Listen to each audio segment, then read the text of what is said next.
We all watch, read, or listen to the news. In an effort to stay informed, we search for reliable news sources. We listen to talking heads, we watch interviews with so-called experts, or we end up reading blogs that merely pontificate on issues of the day.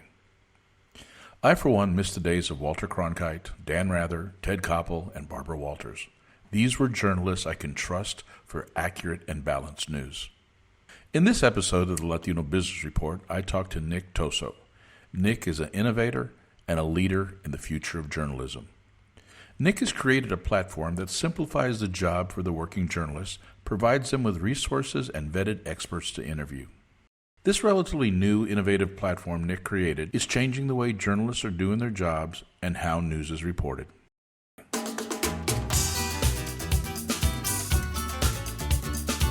Welcome to the Latino Business Report. This podcast covers business, people, and issues of the day from a Latino perspective. The Latino Business Report is brought to you by TAMAC, the Texas Association of Mexican American Chambers of Commerce. TAMAC is the leading Hispanic business organization in Texas since 1975. Now for your host, J.R. Gonzalez. Hello, folks, and welcome to another episode of the Latino Business Report. Today we're going to talk to a very interesting individual. His name is Nick Toso. Now, Nick was a bureau chief at CNN. Being inside CNN and Newsroom, he saw a lot of things that went right and a lot of things that didn't quite work the way they should, so he actually left that job, left a good-paying job with a bright future to start his own business. The man is crazy in my mind, but I think he's really onto something. So, ladies and gentlemen, here's Nick Toso. Nick, how you doing, bud? Great. My parents 10 years ago would have agreed with you, JR. That you were crazy for quitting a good job? Yeah. I had, it was a great job. I loved it. I have fond memories of it. But when a problem is so big that you can't ignore it, your passion just takes over. Okay. Well, Nick, before we get into it, give us just a little bit of background on you, who you are, and how you ended up at CNN, and then we'll go for your new project that I'm excited to talk about. Yeah, that's a great way to start. And also, I'd like to thank you for all the work that you do in your home state of Texas and just for Latinos in general. It's a great show that you're putting together. So thanks for having me on. Thank you. I was always interested in journalism, even from a young age. My first job was actually as a paper boy in a local newspaper when I was about 11 or 12. But the real path started later after college. So I was a freshman at Boston University in September of 2001 when 9/11 happened. And shortly after that, I declared my major in international relations. I was very interested in foreign service work and the work that the State Department was doing at the time. And I actually landed an internship, my first internship, at the U.S. International Broadcasting Bureau in Washington, D.C., commonly known as the Voice of America, in their Latin American division, producing TV for a Spanish-language audience in the Western Hemisphere. So It was really at that internship that I fell in love with journalism and media, and I went to go work at VOA after college. So that was how I got into this world of journalism. It was at around the 3-year mark at VOA, at the Voice of America, that I was recruited by CNN en Español to join their newly formed DC bureau. It was the first time the Spanish language shows were being produced outside of Atlanta, and I was part of that launch team. We had 2 shows, Directo USA and Choque de Opiniones. And I grew through the ranks there for about another 3 years, covering elections, doing interviews with world leaders. It was a great experience. And eventually I was promoted to be the bureau chief, the jefe de bureau of that bureau in DC. Mm-hmm. And you decided to leave. Yeah. I like I said at the beginning, I had great memories. I had great experiences. I worked with the best of the best. I still believe that to this day. Wonderful people. And I owe a lot to that opportunity, and I'm very grateful for it. But I was always very entrepreneurial, and growing up through the ranks of a news agency like CNN, you see a lot of wonderful things that work well, but you're also always looking to optimize and do things better. And at the time at CNN and DC, we were handling about, I would say 3/4 of all the interviews, all the guests for the network. Everyone comes through DC, a lot of wonderful interviews, a lot of great think tanks, world leaders, everyone comes through that town. So I saw that there were a lot of inefficiencies with that process. And those inefficiencies at times were keeping us from actually interviewing the most qualified folks on a lot of topics. At the time, I was getting a ton of pitches from PR, for example, sometimes over 100 a day. But I started to notice that the people that PR were pitching us, they didn't really reflect the communities we were reporting on. They usually reflected wealthier clients. And I said, wow, if there was only a way that we could get just the most qualified people, the most qualified experts on our air in exactly the topic we're covering, man, this segment would be so much better. But it was very hard to do that, especially under deadline. There were no tools. Our deadlines were getting tighter. We were going through a period where we were shifting from, broadcast to digital. So the life cycle of the content was shorter. You had to produce more content. So there were a lot of changes in the news industry that were affecting the way that we traditionally had done news. And so we needed new tech. And I can only imagine, Nick, I can only imagine, especially when you're doing the CNN in Espanol, that you probably had a difficult time finding Latino experts. Not that there weren't Latino experts out there, but it's just you didn't have the sourcing, the database to find those experts to be able to interview them. Yeah, that's absolutely right. You know what happens with a lot of just wonderful experts? They're focused on their work first and foremost. That's what makes them great experts in the first time. They're doing research, they're writing papers, they're out there gathering information. They're not thinking about hiring a PR agent, nor do they feel like they want to spend thousands of dollars on a PR agent. So they certainly weren't being pitched to us. And we had to go out and find them. And it was very difficult to find Spanish-speaking experts within those deadlines. And also, there's a lot of Anglo experts who speak perfect Spanish. You have Frank Smith speaks perfect Spanish, but you wouldn't know it. There's no way of knowing. It'd be a stab in the dark without the proper tools. You have Nick Toso. What kind of name is Toso? It's Italian, from Genoa, from my father's side. Yeah, so that's an interesting story. As immigrants, we're a product of history. All of us have our history. We have our family history, and world events and local events impact our migration patterns. And that's no different for my own story. We were, an Italian family living in Italy, and it was a very tumultuous period between World War I and World War II. And like many immigrants from Europe, we found a new home in South America. So my father was born there, I was born there, and I actually moved to the U.S. when I was 2 years old. Where in South America? In Chile, in Santiago. In Chile, okay. All right. Yeah, Chilean. So it is. I still love those empanadas, I got to tell you. If I can find a good Chilean empanada, I'm the first one online. There you go. And to your point, I mean, the world of migration patterns, I mean, you got Latinos everywhere. And just because they may not look or their last name may not sound like one doesn't mean they're not one. That's right. So you came up with this idea. When you're in CNN, you saw this need, and you came up with this idea, a new product called Rolli. Yeah. Tell us about that. Yeah, absolutely. So, the younger folks who are listening to this right now may not know what a Rolodex is. But, us old ones, we remember Rolodexes. It was a fantastic tool for journalists because, there's a saying that a journalist is only as good as their Rolodex, right? As their contact. So it was very important to have a very developed Rolodex. But the concept of a Rolodex was an old concept. It was not a digital concept. It was not fast. You had to fumble through the thing. Usually it was organized by name, not by expertise, right? So the biggest problem that I saw was that we needed to keep an updated Rolodex, and it was very difficult to do that given the circumstances that we had. So Rolli has now been live for 3 years. We have journalists at over 300 outlets around the country and growing very quickly using it. But the first thing we launched was this digital Rolodex concept, where we would seek out the best experts across the country in English and Spanish and have them create profiles on this digital Rolodex and then give the digital Rolodex to journalists all around the country and say, if you are looking for the top experts, the most specialized expertise, right? If, for example, if a bridge falls down, you don't just need an architect. You need someone who's built a bridge before, right? So the most specialized people who speak the language that your audience speaks, for example, well, we have that for you, and we're going to give you that tool for free so you could do your job faster and better and ultimately improve the quality and depth of the news content that your audience is consuming.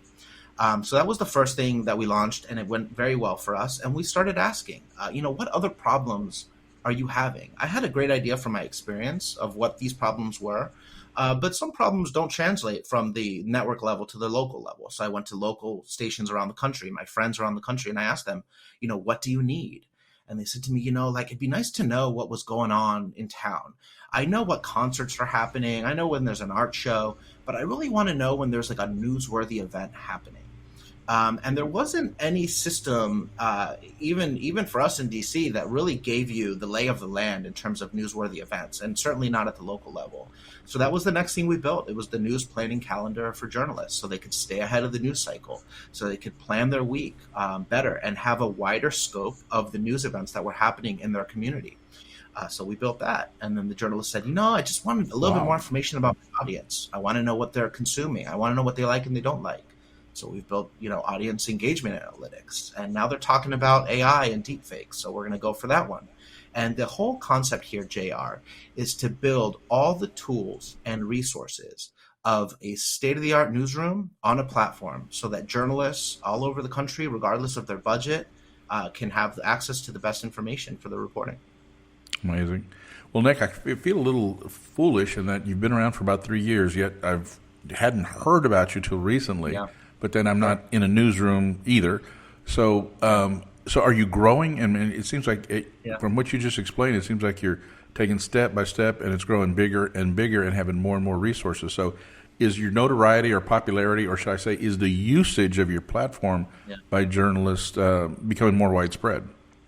Yeah. So from a very early stage, we said we're doing this for journalists. And the way we grew was word of mouth. We built a simple product that people were just sharing with each other. And we were iterating on that concept. So it was very useful for us to have our beta users, then our early adopters, use the product and allow us to make the adjustments that we needed to make, because nothing's going to be perfect out the gate.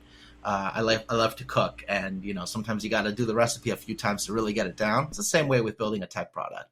So we're iterating and iterating. And my focus was on just creating an amazing product for our users.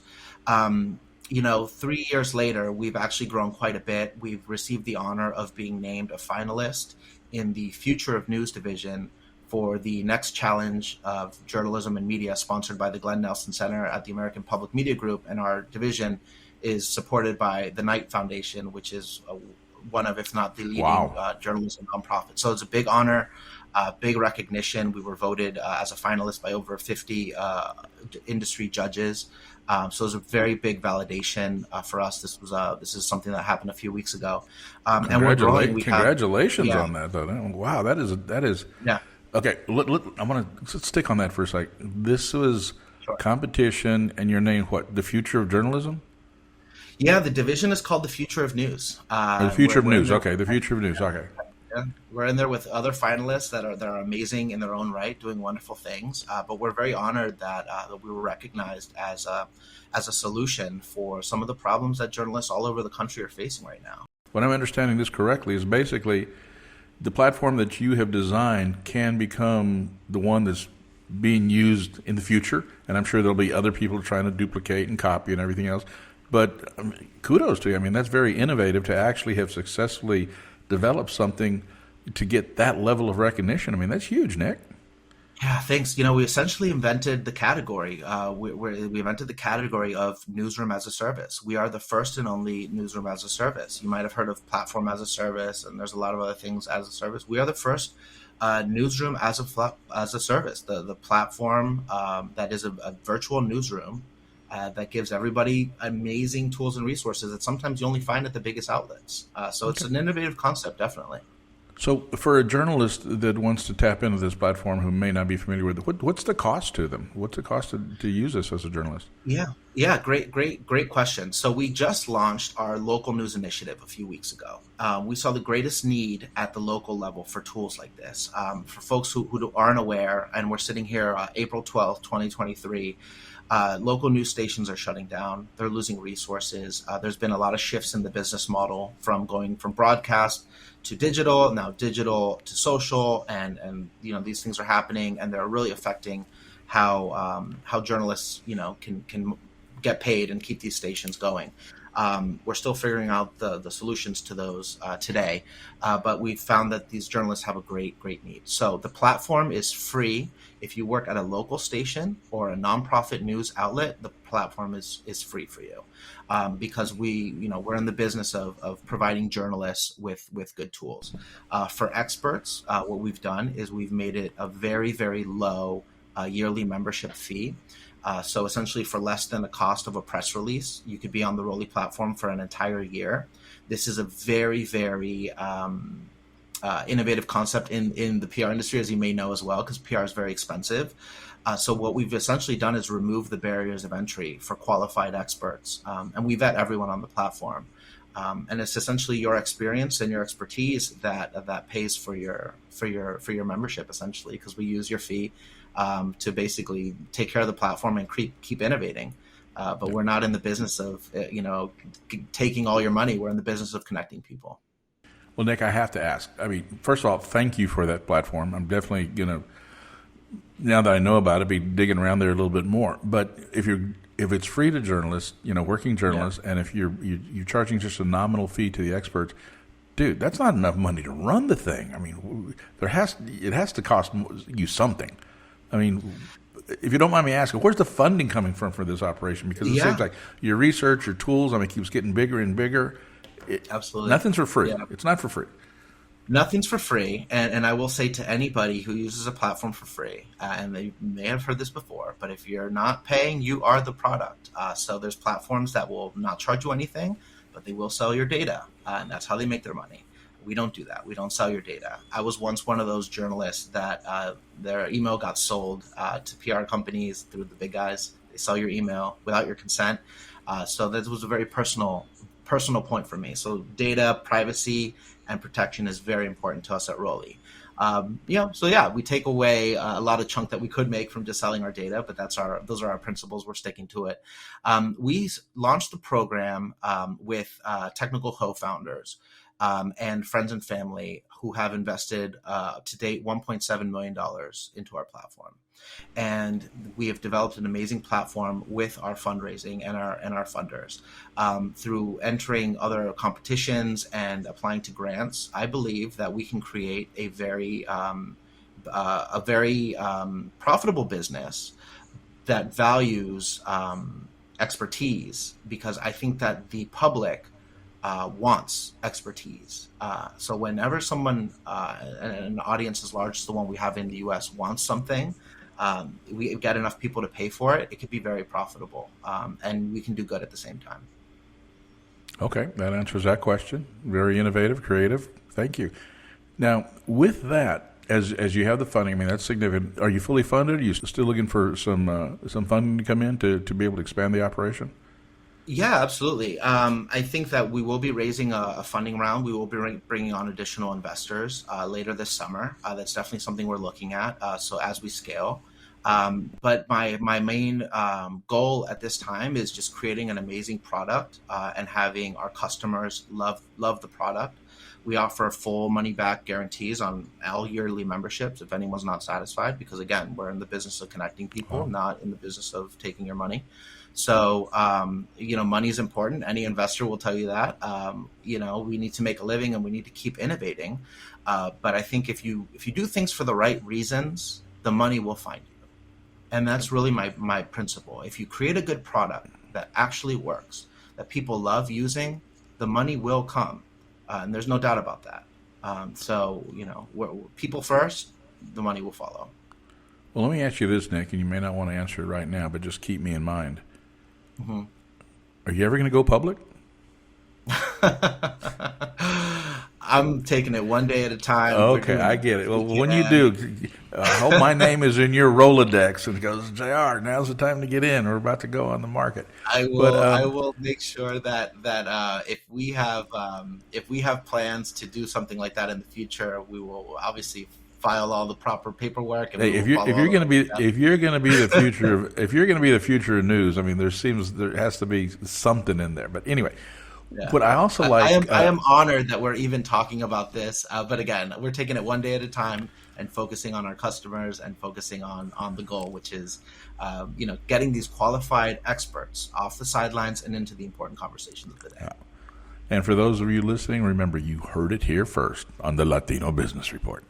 But anyway, what I also like, Nick, and tell me about this a little bit, you actually vet the experts, correct? Yes. I mean, because everybody thinks there's an expert. There's some people I see on some of these news stations being interviewed, and I'm just thinking in the back of my mind, this person's, what a buffoon. I mean, this person's just talking out their wazoo and really has no idea. They're pontificating. They're just pontificating on the subject, and that's it. So what type of time and efforts do you take at Rolli to actually vet the experts? Yeah, it's a very important thing for us. So what we do with our vetting is we take the best practices as laid out by leading journalism institutions such as the Poynter Institute, the Associated Press, and others, their vetting standards, and we really reinforce those with action. So we vet everybody who joins the platform, whether a journalist or an expert. On the journalist side, we want to make sure that this is your primary role, that your primary job is to inform your communities, because today any business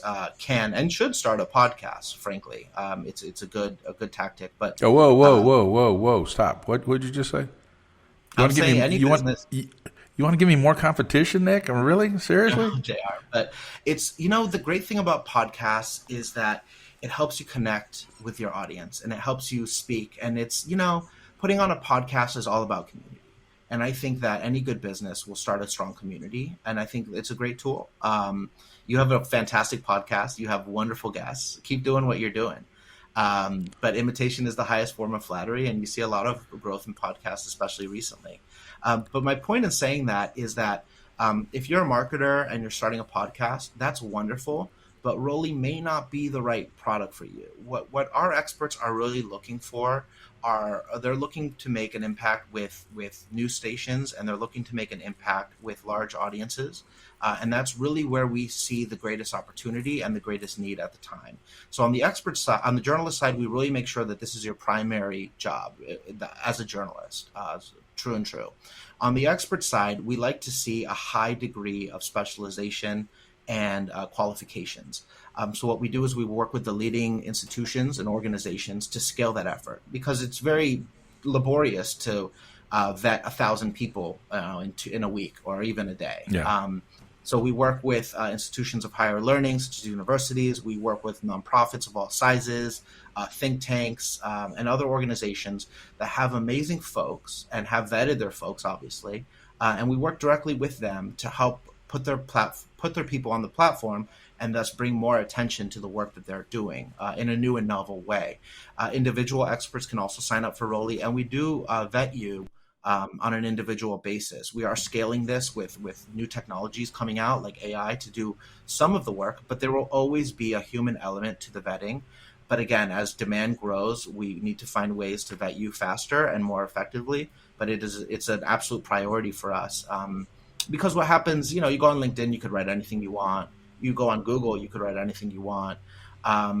We want Rolli to be a place where you can book with confidence, knowing that the job that a journalist would normally have to do, maybe an hour or two a day, that we've already done that for you, and that when that person is on Rolli, you can trust that profile and that person is reliable.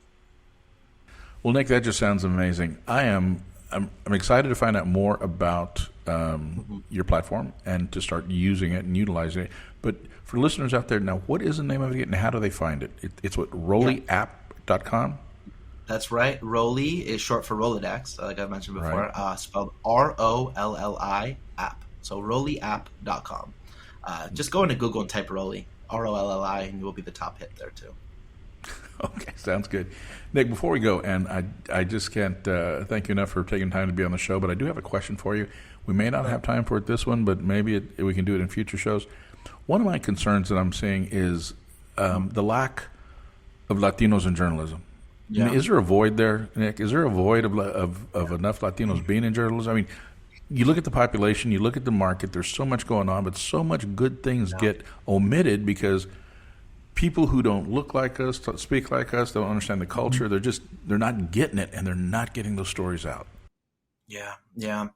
When you have a diverse newsroom, you have folks with different backgrounds, part of different communities, understanding different angles, having different sources.